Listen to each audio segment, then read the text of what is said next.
Enterprise TV, a tradition of truth.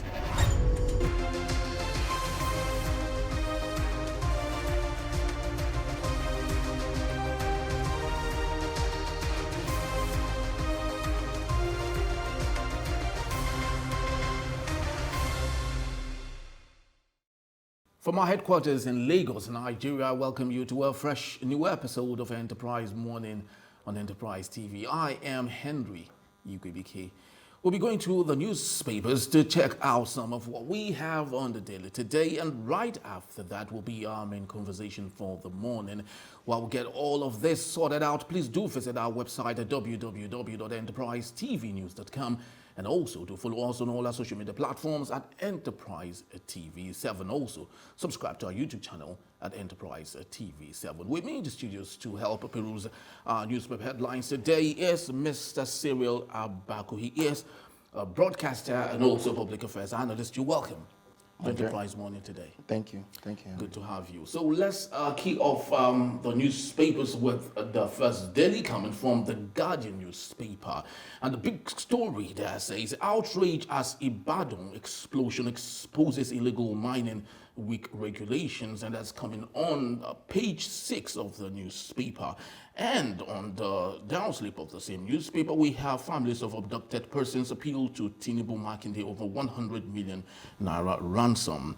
And also we have crowdfunding payments of ransom wasn't kidnapping. Federal government warns Nigerians, and also without security, we will have no business, and government says we care. And also on the downslip of the same newspaper, we have naira falls to 1,320 naira per dollar amid uncertainty over NPC status, that is the Monetary Policy Committee. And also, Nigeria may borrow more to sustain disco gencos as NAC adjusts a tariff. Mr. Cyril, let's start off with what is happening to our exchange rate.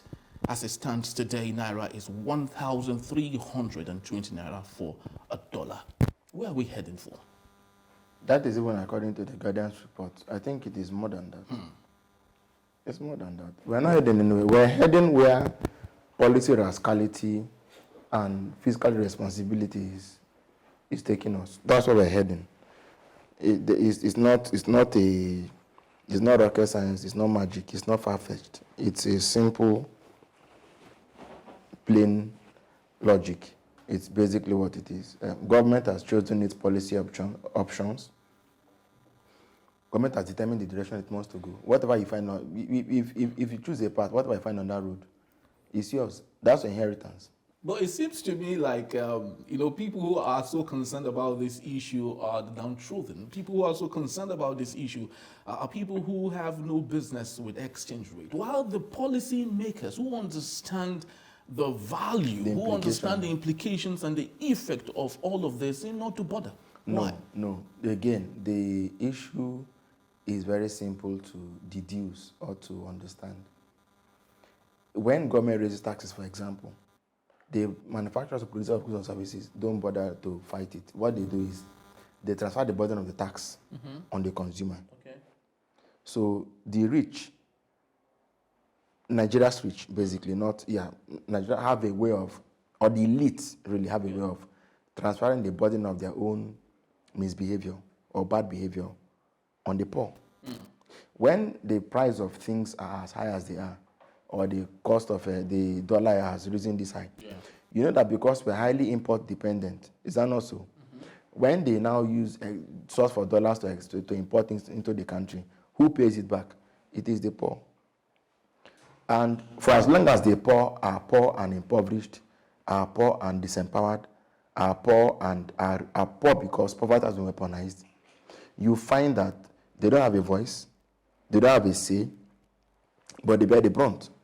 I don't think this is, again, something you find in many parts of the world, especially in developing countries, where the power elite have devised a way of keeping the poor, if only they would remain rich.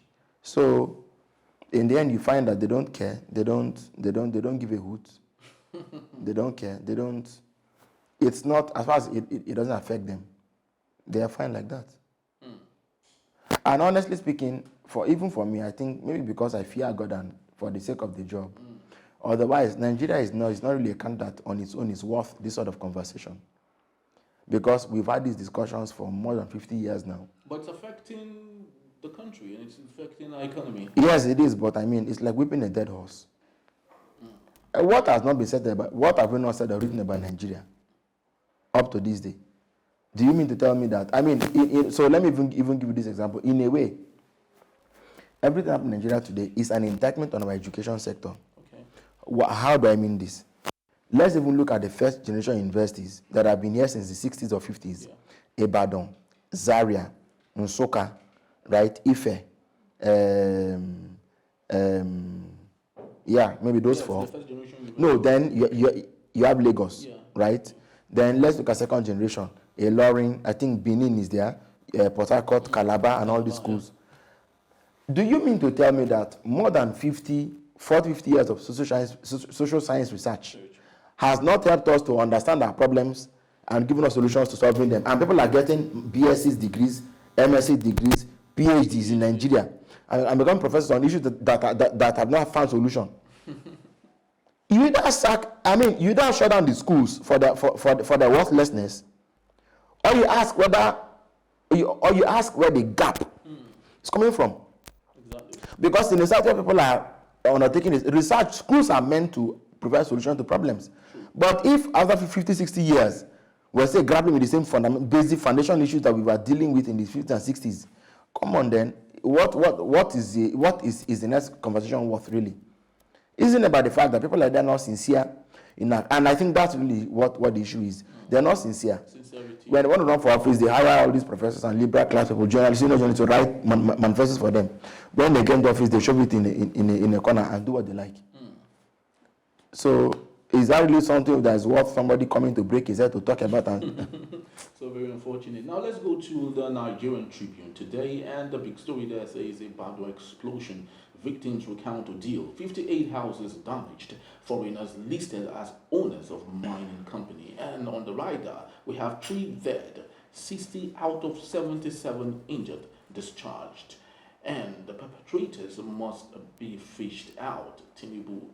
And on the top slip of the same newspaper, we have NAG approves electricity tariff increase for discos, retains subsidy, and says federal government to pay 1.62 trillion naira as differential. And also on Kiari, fuel subsidy removal has eliminated cross-border smuggling of our product. The CBN unearths federal FX transaction abuses in clearing liability and backlog. And also on the downslip of the same newspaper, we have kidnapping. FX warns against crowdfunding to pay ransom. On the right of that same story, we have blames FCT and security on fleeing bandits from Northwest and the North Central. Mr. Cyril, let's talk about the rave of the moment, and that's the explosion that happened in Ibadan. And there are claims now that foreigners are listed as owners of the mining company. And the question is, isn't those in authority in that state aware that foreigners are mining in that place? And are we not sure these foreigners aren't paying the taxes? Or is it because there is an issue now they're trying to do damage control? What exactly is happening? And in addition to your three or four questions, I can add 10. Okay. I can add 10. But let me begin this way. Let me not do the usual thing. In America, there's what they call the presidential daily briefing. Okay. It's a document the CIA compiles for the president every morning. It's a brief, so they put it together and give him maybe 5 or 6 issues that are the most important developing stories around the world. They tell him, this is how far we know, this is what we know. So before a scandal breaks, sometimes in Indonesia or China or something, the American president normally should have already known. Because if security agencies are getting to know what happens in public space when we also know it, then we're not secure. This is the reason for espionage. Governments invest heavily in these things to know what is going on real time before the world even wakes up to know. Now, to the key question. Is the president aware, or does he know those who are involved? Or he does not know them yet? Because if by now he too does not know yet, then we're in a worse problem than we can ever imagine. I don't know if you get what I'm saying. Okay. Because intelligence services are powerful people. They should have known these things. You don't get to know when the rest of us are knowing that foreigners were the ones who own the company that you're going. So when the president said that they'll bring those who are culpable to justice, well, one day don't they already know? Because if they don't and they say that they're investigating to find out who they are, then we're in more serious trouble than we could ever think we are. The Ibadan issue can be addressed this way. The late Ebola Ige's house was affected. Former deputy governor's house was affected. State secretariat was affected. Governor's office. Let me ask, how many riffraffs, how many poor people would afford a building or residence in that neighborhood? It means this is now the rich turning against. Oh no, let me not say rich. I'm not being. This is an intra-elite problem, and you know that dog does not eat dog because dog will not eat dog, and because dog cannot eat dog, or dog should not ideally eat dog. So where we are, look, this matter of their natural death. Now them.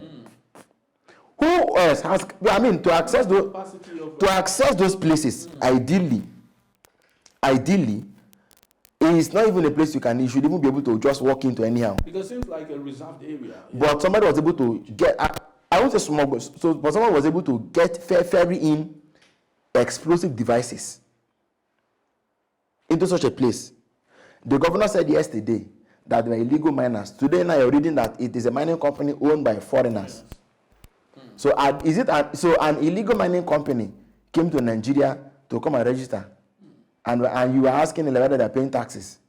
You see where the discussion is now going. So very true.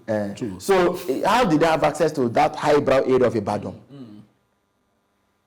And how? Let's even assume that they were not illegal, that they are legal.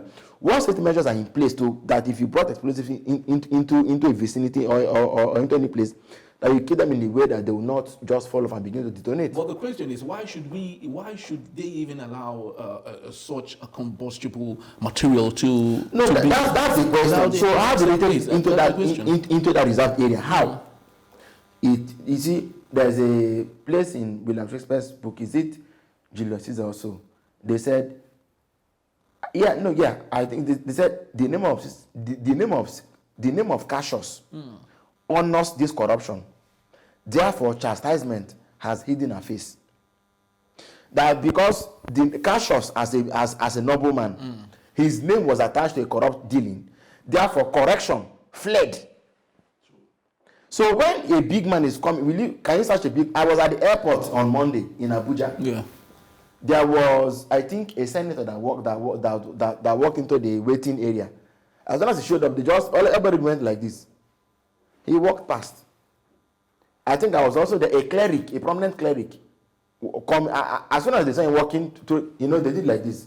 So when some people want to be subjected to basic rules and regulations, what did they expect to happen? True. Not to say that people who are high up there shouldn't be given certain levels of self-recognition. It's a normal thing. But sometimes these now also become the loopholes. But where I'm really going with this is, if it is true that nobody knew that people are taking this kind of explosives into that GRA and out at will, then the heads that should roll should not just be. Exactly. So let's move to our last daily for today. It's coming from a Vanguard newspaper, and the big story there says kidnapping. We will make Abuja too hot for criminals. It's coming from Wike, and the writer there says, enough is enough. Islam's informants, you won't sleep well again. It's still coming from Yeltsin Wike, the FCT minister. And on the downslip of the same newspaper, we have Buhari defends Emefiele on Naira redesign. FX backlog, CBN uncovers abuses, vows sanction. Mr. Cyril, let's take a look at two major stories on the Vanguard newspaper. And number one is the kidnapping, happening in the Federal Capital Territory. And Wike is blowing hot right about now. I had asked this question before now, on the duties of Yeltsin Wike, and some people would say, well, he is not the CNC of Nigeria, there's little he can do, and the question still is, what do you think is the limit Yeltsin Wike can go in ensuring that there's enough security in the Federal Capital Territory? No, so like Abuja, like Ibadan, in Ibadan especially, when now people are crying and counting their losses. Even the deputy governor was saying now that he has no place to stay anymore. In Abuja, people are selling houses and running away because of kidnappers. People are selling their homes and saying, we'll not go live for here again. They are running, they're fleeing. Is that bad? I even wonder why it took him this long before he held this meeting that he held with the stakeholders, right? That's one. Then number two is the fact that, again, you look at Abuja and you want to ask yourself some very basic questions. Mr. Wike is supposed to be the administrative head of the city. Then he is there holding sway for Mr. President. Yeah. Because Mr. President is also, the whatever governor, head of the FCT really. But that is by the constitution. So what can they do differently? How are they going to leverage intelligence, serious intelligence? It took Nabiha's case for them to now wake up. True. People have been kidnapped every evening in Abuja, quote me. For as long as you can, people have been kidnapped in Abuja every night, every evening, people have been kidnapped. For ransom? Night has taken, yes, sometimes they're even killed. Night has taken Abuja is not safe. Night has taken Abuja's case for them to wake up. So they already know that there are informants. Is that not what he said? True, yeah. It means he already knew that there were informants. The modus operandi of kidnappers in Nigeria is nothing new, to be honest with you, because they operate the same way everywhere. So I'm wondering, you have the NIN, you have your SIM cards, and they're not willing to do anything about it. And the president has not fired the police commissioner of FCT, he has not fired the IG of police, he has not fired anybody. They are carrying on as if they can't stop this problem. But isn't it even disturbing that Pantami and his friends, remember Pantami initiated the NIN thing? Yes. And he equally quoted that NIN is like the antidote for... Pantami is a man. And it's surprising that he is... him and his friends Pantami is known to have links to Al-Qaeda. I don't believe so. I mean, such people cannot be the ones provide solutions to national issues. The first thing we need to even go and ask is, given the shoddy and sloppy way the whole NIN thing was even done, the enrollment was done, is our national security not compromised in the course of that NIN race? We have been investigating that. Pantami should have been investigated, and the president who knew that he had links to Al-Qaeda and left him on the job should also be arrested and investigated. You see, they are taking us for a ride in this country, but it won't last forever. True. The day, believe me, the day will come when people will be made to answer questions for every wrong they've done against Nigeria. It's only a matter of time, but I can assure you that day is coming. All right, so in 30 seconds, I'd love you to talk about Buhari's defense of Emefiele. In the United States of America, we've had Donald Trump being prosecuted for the issues that he had, and all of that. And right now, Emefiele it's going through, hot waters. And of course, we know that most of what he did was coming from Buhari. Buhari is coming now to defend him. So why are we not having the same thing happening in the United States? It is only for the sake of political correctness that President Tinubu is playing to the gallery. Otherwise, by now, Buhari should have been arrested and prosecuted. He himself has said time and again that he gave authorization for Emefiele to do everything he did. All right? And now he's even defending him simply because they know, or he knows, he can get away with it. Who now? Buhari himself? Buhari himself can get away with it. If he was in a country where, look at Israel, Olmert had to be sent to jail. Olmert was the prime minister who fought against Lebanon in 2006. Yet, when the troops were done, look at even Netanyahu. If there are grounds, they will arrest and prosecute him. Why aren't we such a country where nobody is above the law? Look, until you make an example of this power elite, they will not sit up and wake up. So there must be at least, and not just one. When I say one, that's figuratively putting it. Until you can begin to make a case against them one by one, arrest them, put them on trial, and they pay for their crimes. I'm telling you, Nigeria will not wake up. We will not be conscious of the fact that crime does not pay. Exactly. Very true. Well, that's just about the time we have for our newspaper reviews today. And I'd love to say thank you to Mr. Cyril Abako for being part of our show today. Thank you so very much for being part. So when we return, Peter Obi Islam's Tinubu over 3 billion naira social register verification, saying it can only happen in Nigeria. More when we come back. Please don't go anywhere.